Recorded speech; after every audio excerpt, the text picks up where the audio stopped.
Today we'll talk about how can you enable sleep on your MyFitnessPal app. We'll go to figure out the solution or know how you can do that on your MyFitnessPal app. So all you have to do, you just go down, click here on more down here.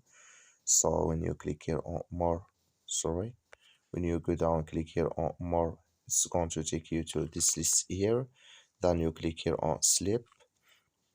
When you click on it, it's going to take you to this list and you click here on setup health connect. Just click on it here.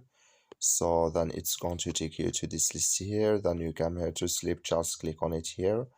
When you click on it, then like you see this color show for us, that's main enable with us now. Click here on allow.